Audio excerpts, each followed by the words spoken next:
Dans l'Apocalypse 2, il y a 4 cavaliers. Tout l'heure, nous avons dit que le cavalier sur le cheval blanc et le cavalier sur le cheval rouge sont venus. Alors ensuite, nous allons parler du cavalier sur le cheval noir. Mais tout l'heure, nous disions que le cavalier sur le cheval rouge, celui qui a dit « Viens », le chérubin tête, le chérubin ayant la face d'un taureau, puisqu'on dit que ce taureau est l'expiation des frères, ce qui signifie recevoir l'autorité de grand prêtre, et aussi l'autorité royale, c'est cela. Alors ensuite, regardons le cavalier sur le cheval noir. Le cavalier sur le cheval noir, c'est par celui qui a une face d'homme, le chérubin qui dit « Viens ». Lisons cela. Il est dit ici. Quand l'agneau ouvrit le 3e sceau, j'entendis le 3e trait vivant dire « Viens ». Je regardai, et voici parut un cheval noir. Celui qui le montait tenait une balance dans sa main. Et j'entendis, au milieu des 4 traits vivants, une voix qui disait « Une mesure de bel pour un denier, et 3 mesures d'orge pour un denier. Mais ne détruis point l'huile et le vin. » C'est-à-dire, en parlant du 3e cavalier, celui sur le cheval noir. Que signifie monter un cheval noir? Le cavalier sur le cheval noir, et il est aussi dit une mesure de bel pour un denier, 3 mesures d'orge pour un denier, et ne détruis point l'huile et le vin. De plus, ce cavalier tient une balance dans sa main. Alors quand on dit que signifie tenir une balance dans la main? Cela veut dire que la balance est un type de balance, mais généralement ce qu'on pse avec une balance, ce sont de petites choses. Généralement on y pse 1 ou 2 livres, 1 ou 2 livres, ou bien ce devrait être moins de 10 livres. Pour qu'on utilise une balance, si c'est grand, on utilise alors une grande bascule. Par exemple, pour peser 100 livres, on n'utilise généralement pas de balance. La balance sert peser de petits poids. Qu'est-ce que cela signifie? Cela signifie que le 3e cavalier, ce frère sur le cheval noir, quand il apparaîtra, qu'il aura reçu ce qui correspond son titre, lorsqu'on confirmera l'identité de ce frère, il y aura une grave famine. Une famine tel point que, pour peser les choses, par exemple, peser une livre de bel, auparavant pour une livre de bel, on la jetait directement sur la balance. Et elle pèse en un instant. Mais la peser avec une balance de prison, c'est TRS persi, se dire TRS persis, on ne peut absolument rien gaspiller. Cela montre que la nourriture sera extrêmement rare. La nourriture sera extrêmement rare. Alors quelle époque a-t-il eu une grave famine dans la Bible?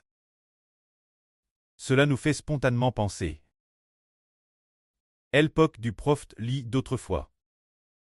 L'époque du prophète lit. La famine était grave. Tel point que, si grave que, sous le règne du roi Achab, des cas de cannibalisme sont apparus. C'était cette époque-là, le peuple adorait des idoles et abandonnait Dieu. Alors l'Éternel Dieu a utilisé la famine pour frapper la terre, faisant que l'intérieur de tout le royaume d'Israël, il y ait la famine, une famine telle qu'il n'y avait plus du tout de nourriture mangée. Il y avait alors 2 veuves qui n'avaient plus rien mangé. Elles se sont alors concertées toutes les 2 pour tuer leur propre fils, et ensuite le cuire pour le manger. On en est arrivé à ce point. Voilà ce qui s'est passe. L'époque du prophète lié. Et il se trouve que, parmi les 2 témoins, l'un des frères est le prophète lié. Ainsi, ce 3e cavalier devrait traiter.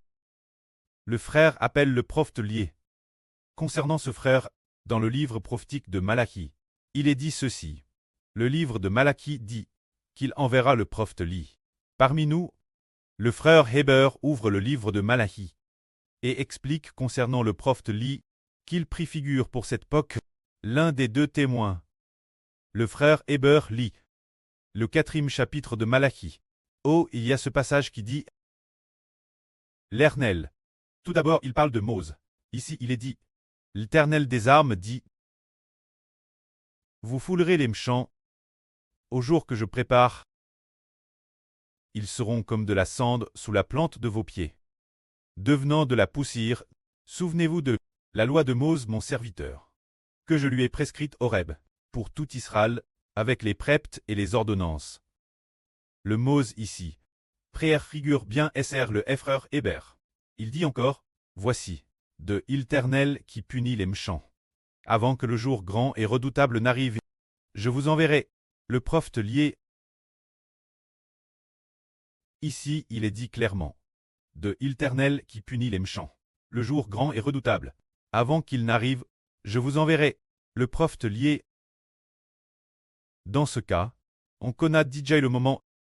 Cette liée, n'est-ce plus Jean le Baptiste? Bien Esser dans l'Ancien Testament. Dans le Nouveau Testament, il y a Jean le Baptiste, qui est bien Esser, préfigure par le prophète lié, mais il n'est pas lit de ce passage, c'est lit d'un autre endroit, qui prépare la voie de l'Éternel, aplanit le chemin de Dieu. Celui qui prépare la voie, c'est Jean le Baptiste. Jean le Baptiste appelle lit, c'est pour le Seigneur Jésus-Christ, qu'il prépare la voie, mais celui du livre prophétique de Malachie, qui prépare lit dont il est parlé, ce n'est pas Jean le Baptiste.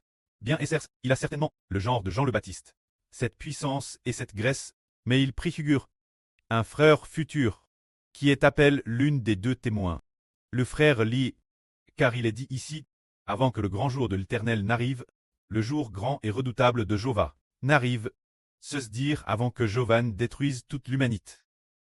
Enverra un Jova, appelle le prophète, Lai, venir parmi nous.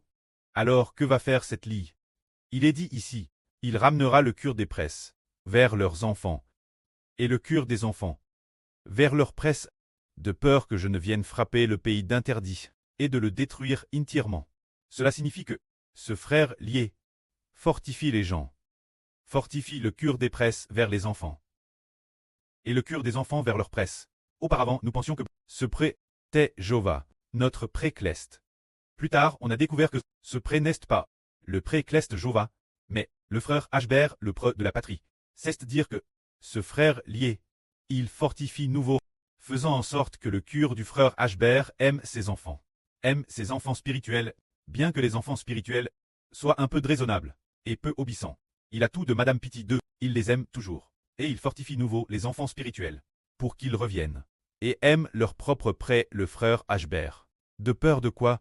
De peur que je ne vienne frapper la terre de malédiction, jusqu'à sa destruction totale. C'est-à-dire que si le frère Ashber n'aime pas ses enfants, ne donne pas sa vie pour ses enfants, n'enseigne pas ses enfants, alors ses enfants n'écouteront pas non plus l'enseignement du pré de la patrie, qui dit d'obéir Dieu, de servir le pré-cleste et le Seigneur. Alors Dieu va maudire la terre. Ainsi l'œuvre de ce prophète lit, le cœur de son travail est de faire en sorte que le frère Ashber aime ses enfants. C'est d'enseigner aux enfants, marcher dans les voies de Jova, sans se décourager, et puis de fortifier nouveau les enfants, pour qu'ils obéissent au frère Ashber. Ainsi il devient les deux témoins. C'est le frère sur le cheval noir. C'est ce dont nous venons de parler concernant le frère sur le cheval noir. Ainsi ce frère est parmi nous, qu'en savoir de quel frère il s'agit. Dans un avenir proche, ou quand le moment sera venu, le pré-cleste le révélera lui-même pour que nous le sachions. Parce que, durant les jours passent, il y a eu des perturbations de Satan. Et puis, nous ne pouvions pas non plus discerner pleinement. Mais concernant cette affaire, elle est d'une grande importance. Le moment venu, le pré-cleste révélera lui-même ce frère, il nous le fera savoir. Mais en Éralal, il se peut qu'il faille attendre que la grande tribulation soit proche pour que tous les enfants le reconnaissent. Ce moment-tel, tout le monde saura, mais il sera l'un des 12 frères d'Israël, l'un des frères honorables. Alors regardons nouveau. Ensuite, le quatrième cavalier. Quant au quatrième cavalier, c'est le cavalier sur le cheval plaid. Lisons un peu. Le cavalier sur le cheval pleu, qui se rasse. Quand l'agneau a ouvert le quatrième sceau, j'ai entendu la voix du quatrième très vivant dire, viens, voici. Parut un cheval pleu. Celui qui le montait avait pour nom la mort, et le jour des morts l'accompagnait. Le pouvoir leur fut donné de faire prir par LPE, par la famine, par la mortalie et par les bêtes sauvages, le quart de l'humanité. Alors qui est ce cavalier? Son nom est la mort, ce qui signifie que cette personne a le pouvoir sur la mort. Alors ici, un ange dit, entendre le quatrième très vivant. Le quatrième trait vivant est un aigle. C'est l'ange crubin avec un visage d'aigle qui dit « Viens, alors, l'aigle. » Quand nous pensons l'aigle, dans la Bible, le Seigneur dit aussi « Oh, sera le corps, elles et s'assembleront les aigles. » Il semble que cette personne a certainement tué beaucoup de gens, au point de tuer le quart de l'humanité. Le Seigneur a dit « Oh, S. » Le Seigneur a dit « Oh, est le jour de ton avènement. » Le Seigneur a dit cette phrase « Oh, sera le cadavre. Elles et s'assembleront les aigles. » Alors, bien et sœurs, l'aigle dont il parle semble faire référence, l'aigle qui mange de la chair dans le ciel. Ce qui est merveilleux, c'est que, chez les prophètes, dans les livres prophétiques, on parle aussi de l'aigle. Par exemple, dans le livre du prophète Yermie, il y a ce passage qui dit « Ainsi parle l'Éternel. Voici, il vole comme un aigle. Et il tend ses ailes sur Moab. » Ici un grand aigle attaquant Moab, fait référence à un frère qui attaque comme un grand aigle attaquant Moab. Quand Moab, il préfigure un certain royaume appartenant à Satan, ce qui signifie un royaume satanique sur terre. Le Précleste a aussi dit « Je vous ai port sur des ailes d'aigle, et port sur mes deux ailes. » Sur mes deux ailes. Et puis dans le livre du prophète Jérémie, il y a un autre endroit qui parle aussi du grand aigle disant « Voici, il monte, il s'avance comme un aigle. Il tend ses ailes sur Botsra. Et en ce jour, le cœur des vaillants hommes d'hommes sera comme le cœur d'une femme en travail. C'est-à-dire que, il y a un homme qui, comme un grand aigle, attaque Botsra. Botsra est la capitale d'Essa. Se dire d'Essa dans l'Ancien Testament. Une grande ville de la nation d'Essa, il me semble, pas forcément la capitale, mais une grande ville de la nation d'Essa. Cela digne cette préfiguration, qui est celui qui ressemble à un grand aigle. Bien SR nous aussi, selon le RVE, que le Précleste adonne au frère Hbert. Il y a quelques jours peine, le frère Hbert a Hervé, il a vu en RVE les drapeaux de plusieurs pays, puis immédiatement à Pérez, il a encore Hervé que chez lui. Il y avait un grand aigle, il y en avait deux, dont l'une tête, un grand aigle électronique, qui parlait aussi, et l'autre tête un véritable aigle, qui est apparu dans le RVE. Le frère Hbert a donc pensé qu'il est possible que ce grand aigle, ce cavalier sur le cheval bleu, puisqu'il a le pouvoir d'exterminer un quart de l'humanité, et qu'il est dit ensuite que son nom est la mort. La mort signifie que, de TRS, nombreuses personnes meurent cause de lui. Qu'il pourrait s'agir du frère Hbert. Mais on ne sait pas si ce sera Hbert devenant Mose, ou un autre, ce n'est pas encore SR. Ce sujet, nous allons simplement en rester L pour l'instant, en attendant que le Précleste le révèle, pour que nous comprenions, ou bien ce n'est peut-être pas Hbert. C'est aussi possible, mais nous attendons avec patience. C'est certainement un frère parmi nous, ou le frère Hbert. Que la gloire soit rendue au prêtre et au Seigneur. Amen.